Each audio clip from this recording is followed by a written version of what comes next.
पूरा बेटा चांद सहारनपुर में है और यहाँ की मैथ्स लैब और वो भी बना रखी है खुले मैदान में। हाँ जी, Ramanujan maths park.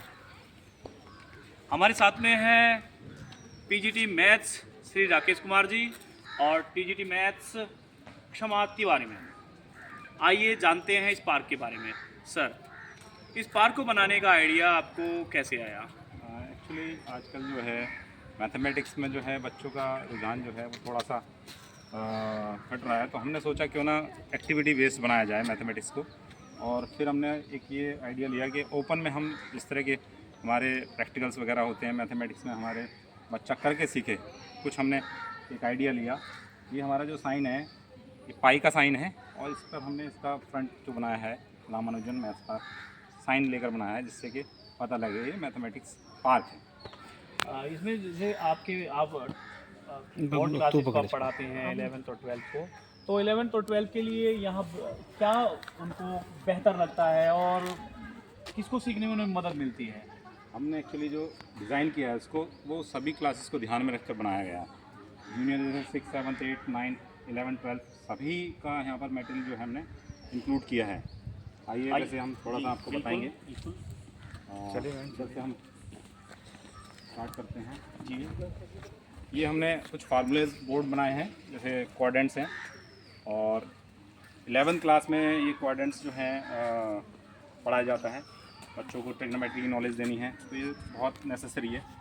First, second, third, fourth. और इसमें एंगल का जो है इसमें 90 से कम, 90 से और इसमें 90 से ज़्यादा, इस तरह से एंगल्स इसमें मेज़र किए जाते हैं।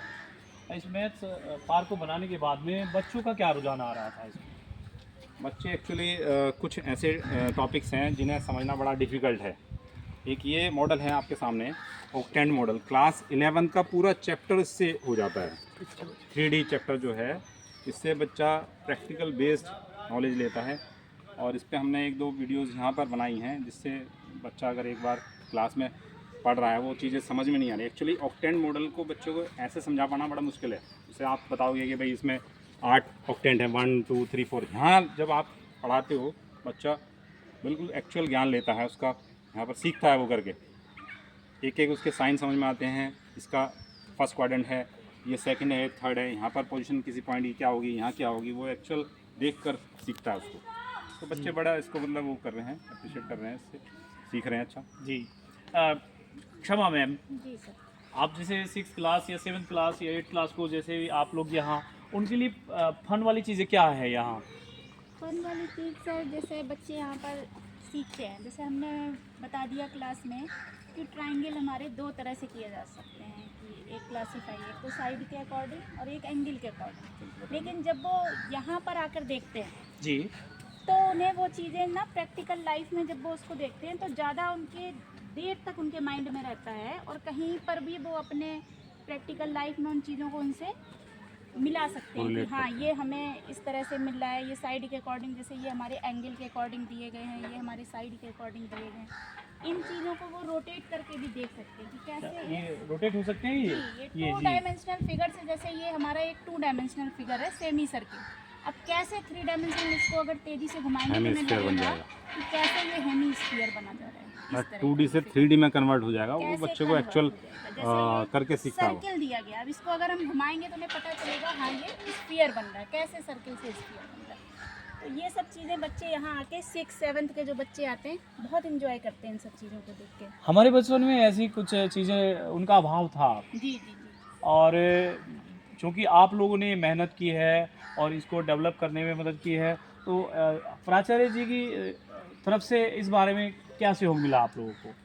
प्राचार्य जी के बिना सहयोग के तो इन चीज़ों का होना बहुत मुश्किल था। प्राचार्य जी का सहयोग पूरी तरह से हम लोगों के साथ था, तभी ये इतना अच्छा रिजल्ट आप लोगों के साथ। सर ने हमें प्रोत्साहित किया जी। और एक्चुअली जब ये जो आप देख रहे हो ये स्पेस, ये अनअटेंडेड एरिया था। इतना यहाँ पर जो है थोड़ा कचरा और वो मिट्टी उबड़ खाबड़ जो प्लेस था ये बहुत ही ज़्यादा था। मेरा एक्चुअल जो था, मैं स्टार्टिंग में सोच रहा था कि हमारे पास बस एक छोटा सा एरिया कवर करें, तो मैं उस साइड चाह रहा था। लेकिन सर ने कहा नहीं, ये एरिया हमारे लिए ज़्यादा बेटर रहेगा, और जब इसमें आप करोगे, इस चीज़ को प्लान करोगे तो बहुत सुंदर मतलब ये डेवलप हो जाएगा। तो उन्होंने बहुत सहयोग किया और प्रोत्साहित किया हमें कि भाई इस तरह से काम करना है। समय समय उनकी सहायता मतलब मिलती रहती है हमें, तो उनका सबसे ज़्यादा वो है। मीटर के बारे में और बताइए। जी, ये जो मुझे सामने दिखाई दे रहा है, सामने वो जो आकृति दिखाई दे रही है बड़ी अट्रैक्टिव है और दूर से ही अपनी और खींच रही है। ये इसमें मुझे लग रहा है ये सब आप लोग ये एंगल मैन है, इसमें सारी आकृतियाँ हैं। एंगल मैन से कहते हैं, इसे रोटेट कर सकते हैं बच्चे जो छोटी क्लास कवर के करिएगा बच्चे हैं, इसको। 6-7 के बच्चे हैं, तो उन्हें कई बार क्या होता है एंगल समझाना है हमने, तो हाँ। इसमें यहाँ सर्कल समझाएंगे, ये सर्किल की शेप्स हैं, ठीक है, ये कर्व हो गया, ये ट्रायंगल हो गए, और यहाँ पर एंगल्स आ रहे हैं, जैसे यहाँ पर डिफरेंट एंगल है ना, ये आपका एक्यूट एंगल हो गया, यहाँ 90 डिग्री राइट एंगल हो गया, ठीक है, ऑब्ट्यूज एंगल हो गया, ये ऑब्ट्यूज हो गया। तो इस तरह से हम बच्चों को शेप्स के बारे में ध्यान देते हैं। खेल खेल खेल में में सीखना बिल्कुल इसी को कहते हैं। और जवाहर नवोदय विद्यालय सहारनपुर का ये बेहतरीन पार्क। ये सर देखिए, ये जब हम 10th क्लास में टिक्नोमेट्री पढ़ते हैं तो बच्चों के दिमाग में सबसे पहला क्वेश्चन आता है कि हम इसको यूज कैसे करें। फिर जब हम उन्हें मैथ्स पार्क में ले आते हैं तो हम उन्हें बताते हैं कि हम यहाँ से उस पेड़ की हाइट को नाप सकते हैं कि कितनी है। इसी यहीं से उस पेड़ की हाइट, हाँ, उस पेड़ की हाइट को हम नाप सकते हैं कि कितनी है। पेड़ की पोल की है। तो ये सब देख के ना, इससे सीख के बच्चों को बड़ा अच्छा लगता है कि प्रैक्टिकल लाइफ में क्या हमारी इम्पोर्टेंस है मैथमेटिक्स, बच्चे हाउ टू अप्लाई ये भी सीख रहे हाउ हैं टू यहाँ अप्लाई पर। मैथमेटिक्स। और भी आप लोग दिखाइएगा मुझे कि आप और भी कैसे कैसे बच्चे सीख रहे हैं यहाँ, और क्या क्या आप लोगों ने। और ये जो है ये हमारा जियो बोर्ड है, सर्कुलर जियो बोर्ड। इसमें हम डिफरेंट जो क्लास 9 की थ्योरम्स हैं कुछ